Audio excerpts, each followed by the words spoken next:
Plan Ceibal, los ojos del mundo en el primer modelo OLPC a escala nacional. Y bueno, aparece allí la sigla OLPC, que recuerdan ustedes es la sigla que en inglés identifica a la iniciativa que planteó en su momento Negroponte. Nicolás Negroponte, ¿no? One Laptop per Child, OLPC, una laptop para cada niño. Esa sería la traducción literal, ¿no? ¿Por qué el libro entonces? ¿Por qué el libro? Porque me parecía interesante poder ver, cuando muchas veces se habla, de ahí el título del libro, ¿no? Los ojos del mundo están puestos en Uruguay. Ahora, claro, cuando uno dice esa frase, dice que nos están mirando, que el Plan Ceibal nos reubicó en el mapa, nos ubicó en un lugar central, y eso a los uruguayos nos ha gustado enormemente. Pero cuando decimos los ojos nos miran, también estaba bueno preguntarse, bueno, después de mirarnos, ¿qué piensan cuando nos ven? Entonces estaba bueno pensar además que este Plan Ceibal se apoyaba sobre un modelo OLPC donde hay algunas experiencias concretas y algunas experiencias regionales, pero no hay ninguna experiencia nacional.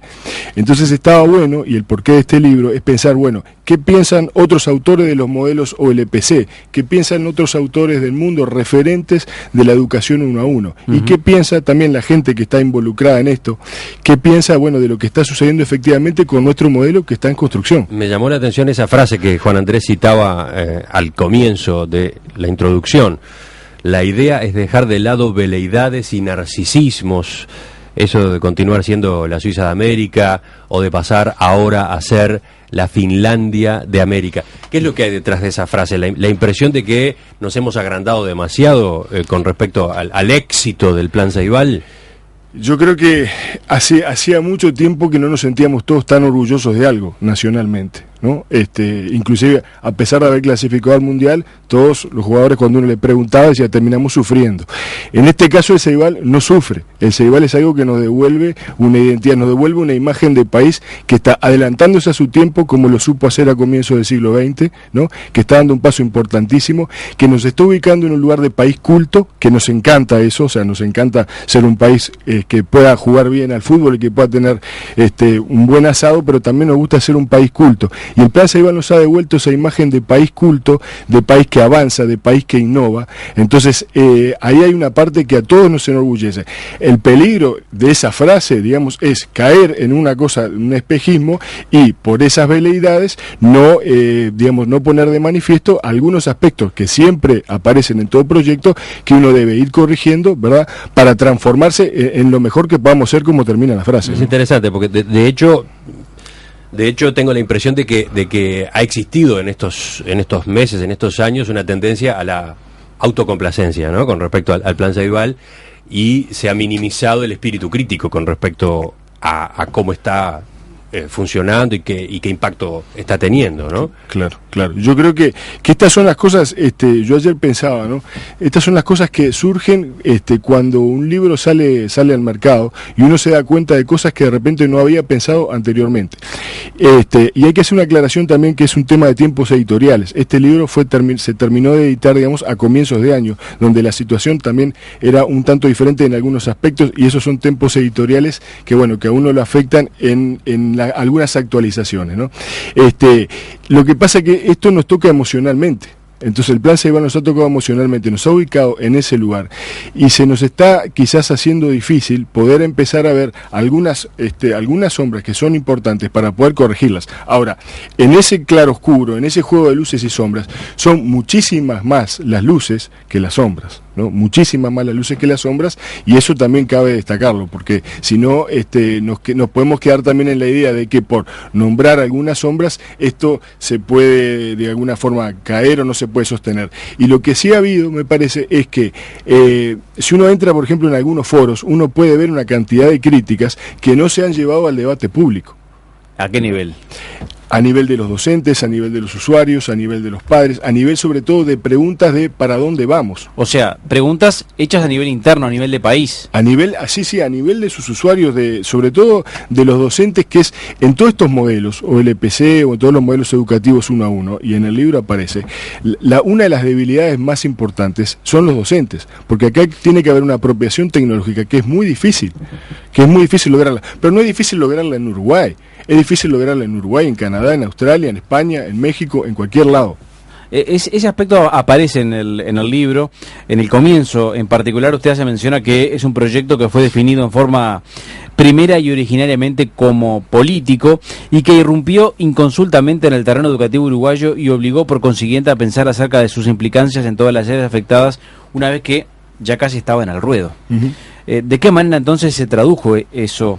¿De qué manera se tradujo esta situación? ¿Cómo incidió esta estrategia adoptada por el gobierno en la aplicación del plan? Esto de inconsulto. Claro, esto es un, digamos, como se dice ahí, es un secreto a voces, ¿no? Y que además hay otro aspecto que a mí me parece interesante también rescatar, y es el hecho que tanto, en este caso, los dos grandes impulsores, que son Tabaré Vázquez y Miguel Brezhnev, uno proveniente de la medicina y otro de la ingeniería, irrumpen en el campo educativo, por más que sea una política de equidad o una política social, irrumpen en el campo educativo y generan una transformación que, como muchas veces se dice, a veces desde la propia educación es difícil generar transformaciones, ¿no?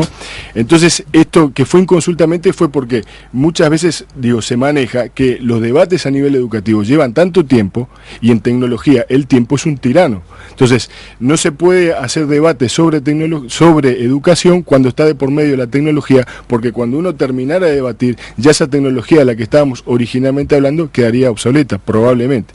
Entonces, este modelo, digamos, de saturar de tecnología, bueno, implica cambios a todos los niveles, implica cambio de paradigmas, implica cambios de formación, implica cambios de lo que es el rol docente dentro de la clase, y claro, y esto es un mecanismo, y son mecanismos que mueven a todos los actores sociales, y por lo tanto desarticulan todas, como se dice en el libro, ¿no? Desarticula el ADN escolar, realmente es una cosa que viene a transformar. Usted dice entonces que si no hubiera sido de esta manera, quizá el proyecto, el plan Ceibal no hubiera conocido la luz. Y eso es algo que en general se opina de esa manera, ¿no? Uh-huh.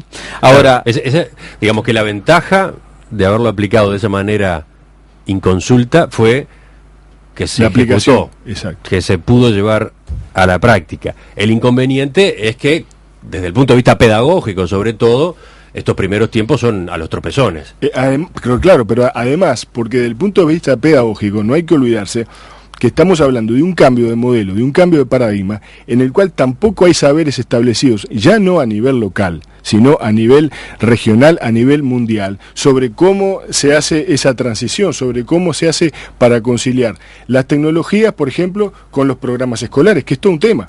Esto es un tema, además agarró un momento donde había habido un cambio de programa, entonces no es fácil conciliar esas dos, de alguna forma, culturas que son diferentes, pero insisto, eso no es que sea difícil en Uruguay, es difícil en todo el mundo. Desde la audiencia viene, por ejemplo, esta pregunta que plantea Vianney: ¿la entrega de las XO no debería haber sido la última etapa del plan? ¿No será que se comenzó por el final? No, yo en mi experiencia no, porque cuando yo tuve la oportunidad de trabajar con grupos que no habían recibido las XO, era tal la expectativa y era tal las fantasías y el imaginario sobre lo que había, que era imposible casi hablar sobre lo que efectivamente habría que hacer. Una cosa diferente era cuando uno trabajaba con las maestras que ya tenían sus máquinas y sabían de qué se estaba hablando. Esto es muy removedor, es un generador de ansiedad muy grande. Uh-huh. ¿El cuello de botella está a nivel docente?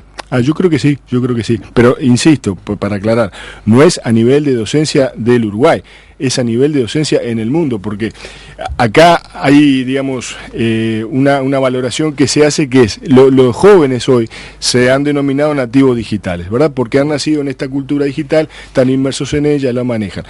Los docentes han nacido en otra cultura, pero además se han formado en otra cultura. Entonces, uno de los cuellos de botella, y quizás lo más importante sea eso, porque las maestras deben apropiarse de esa tecnología para poder conciliar lo que es la vieja cultura alfabética con la nueva cultura digital, con la nueva cultura informacional, y hacer ese mix de forma tal de aprovechar todos los recursos nuevos existentes y además no perder de vista lo que era la formación escolar tradicional. Uh-huh.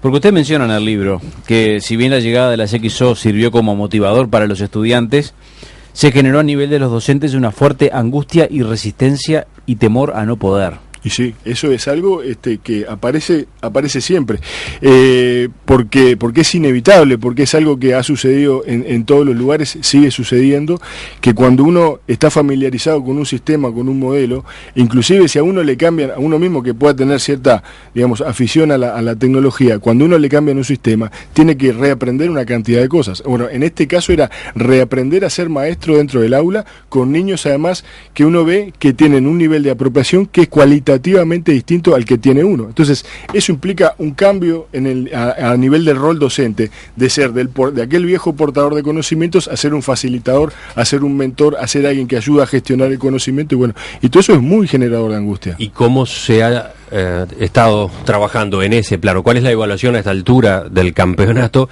a esta altura de la implantación del Plan Ceibal, cuando ya todas las escuelas públicas del Uruguay han visto distribuidas las máquinas?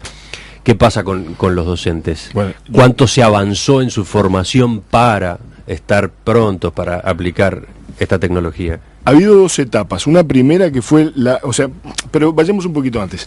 En el origen del modelo LPC, Negroponte planteaba que no había que formar a las maestras, ¿verdad? O sea, él lo que planteaba era saturar de tecnología y que después cada uno de alguna forma se apropiara a como diera lugar y a como pudiera, porque ese era el mecanismo colaborativo de compartir conocimiento. El Plan Ceibal no comenzó de esa manera, comenzó en cascada, con una formación de los directores, de los inspectores, de la gente relacionada con tecnología, para que después eso fueran transmitiendo a los propios docentes en las escuelas. Eso tuvo sus logros y tuvo sus alcances que fueron limitados en algunos aspectos. Luego se empieza a cambiar, y yo creo que es un paso importante, y que es en el transcurso de este año, que se empieza a trabajar más en la función de mentorazgo, de una cosa más mano a mano de los docentes, donde, por ejemplo, en las escuelas donde hubo maestros comunitarios, ahí se veía el apoyo que era diferente, porque había ese tete a tete necesario, ¿verdad?, para este tipo de cosas. ¿Cómo es eso? Vamos a explicarlo un poco mejor. Mentorazgo, usted utilizó ese término. De alguna forma poder estar más cercanos los que son formadores de los maestros que tienen que aplicar eso dentro del aula, ¿no? Entonces, de una formación en cascada que se suponía que se iba a transmitir en la estructura, digamos, piramidal de la educación, se pasa a un mano a mano que es fundamental.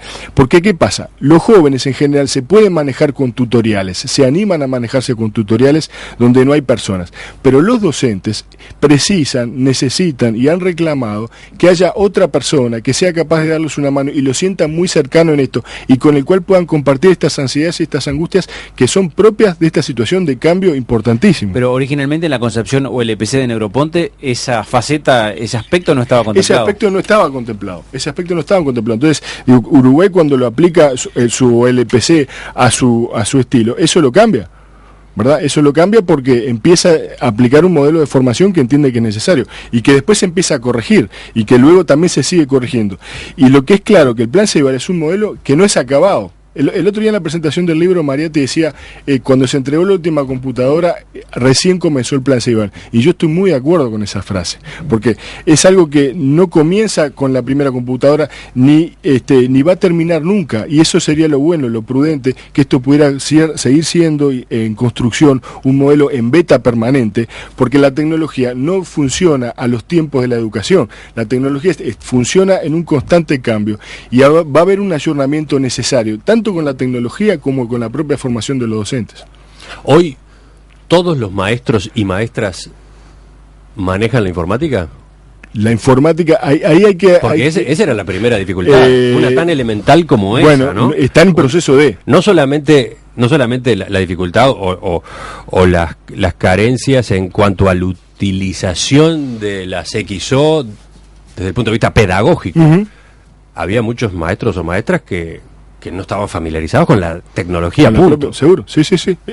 ¿Eso ya se cubrió o todavía hay déficit? No, eso es un proceso que está en construcción y que ahí hay niveles de apropiación, pero eso no es llamativo, eso no es una cuestión de, digamos, de fallas del sistema nuestro, es un tema. Hace poquito salió una encuesta en España, ¿no?, que uno tiende a pensar a veces que algunos modelos europeos primermundistas tienen determinadas formas, digamos, más avanzadas, y ahí se hablaba de que 2/3 de los docentes españoles de secundaria no se sentían capaces de trabajar con nuevas tecnologías y no se sentían capaces tampoco de evaluar a sus alumnos en esos aspectos. Entonces, esto es un tema que nos va a llevar mucho tiempo.